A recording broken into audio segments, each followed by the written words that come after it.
Ils voulaient passer un mois de vacances originales, connaître l'aventure. Ils ont pris la route de Kaboul.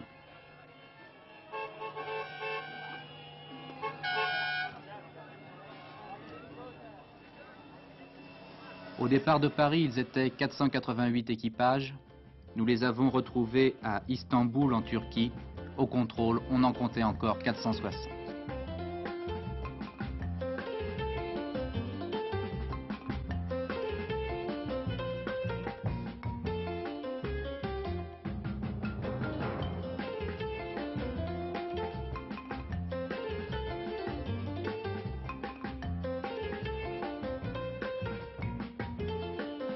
Les concurrents sont des étudiants, des ouvriers, des commerçants. Une seule règle, avoir moins de 30 ans.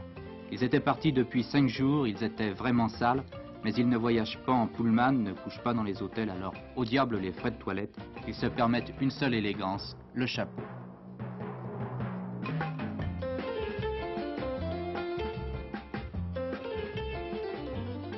Il y a même quelques équipages totalement féminins, ce qui n'est pas sans laisser perplexes les mécaniciens. 200 km après notre départ, nous avons eu des ennuis. Notre moteur nous a abandonnés. Nous avons retrouvé l'arbre à canne coupé en 3 morceaux, le carter qui était coulé et la bielle fondue par moitié. Ce qui nous a un petit peu rassurés sur notre conduite, qui n'était pas mauvaise, mais c'était un ennui technique. Pour rejoindre, elles ont roulé 2 jours et 2 nuits sans arrêt. Voici les voitures, elles sont venues de partout, de Norvège comme de Nouvelle-Calédonie. Capots ouverts, moteur en pièces, c'est l'heure de la visite médicale.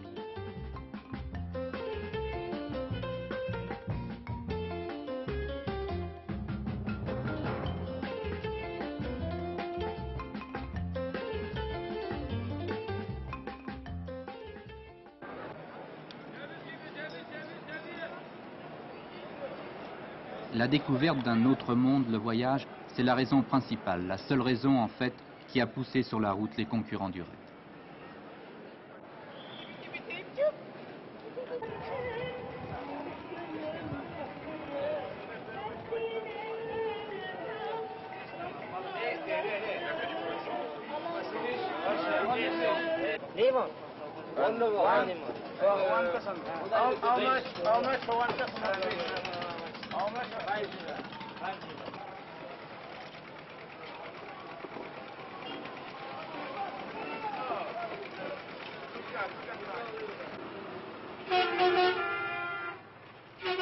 Et la découverte est partout, ne serait-ce que dans la manière dont les conducteurs turcs observent le code de la route.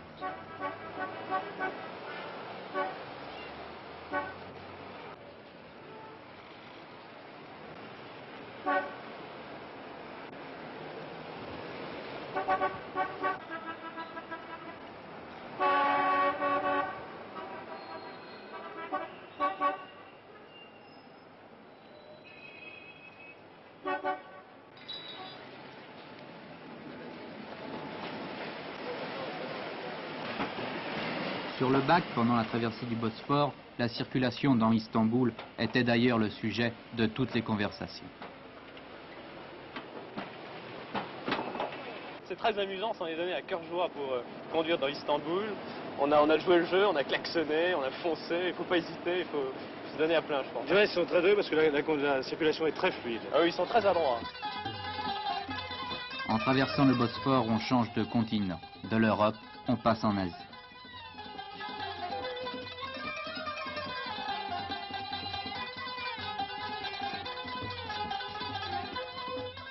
Nous vous avons présenté les concurrents, les voitures, il manque la route, la voici.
La nuit tombe, mais on ne s'arrête pas pour autant.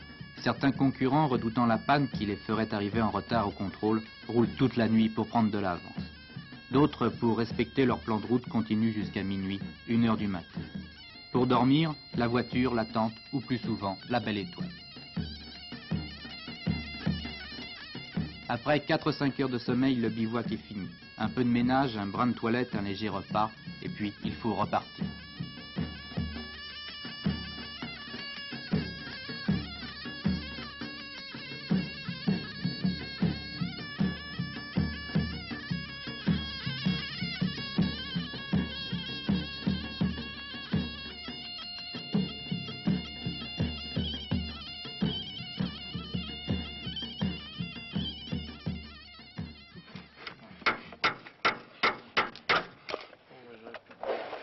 On a claqué une boîte de vitesse.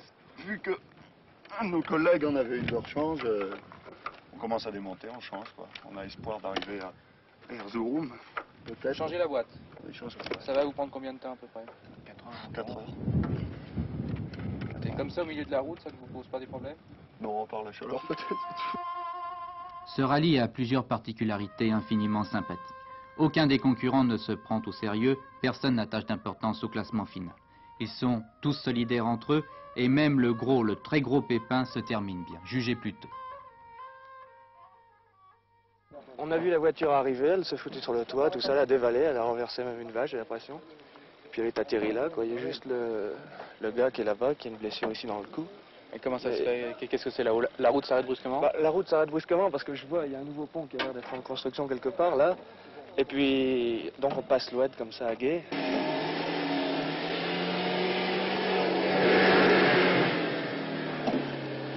On a juste à attendre ça, on peut se mettre à plusieurs. Oh. Allez, oui, ça vient. Allez, 1, 2, 1, 2.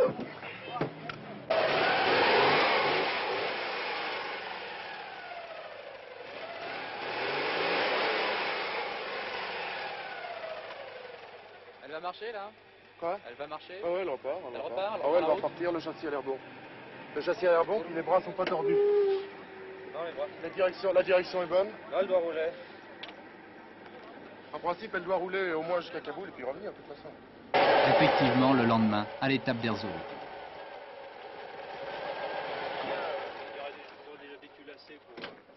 Nous avons très bien roulé, il n'y a pas eu de difficultés spéciales. Et votre ami, comment va-t-il? Bien, mon ami va très bien, il est légèrement commotionné, mais enfin, c'est normal, pas choc moi aussi d'ailleurs, vous savez. Je suis courbaturé partout, j'ai mal, mais enfin, ça va quoi. Après Erzurum, des étapes plus dures encore les attendaient, mais aussi l'Orient, avec sa magie, où l'imprévu, le cocasse, l'insolite sont à chaque détour de la route.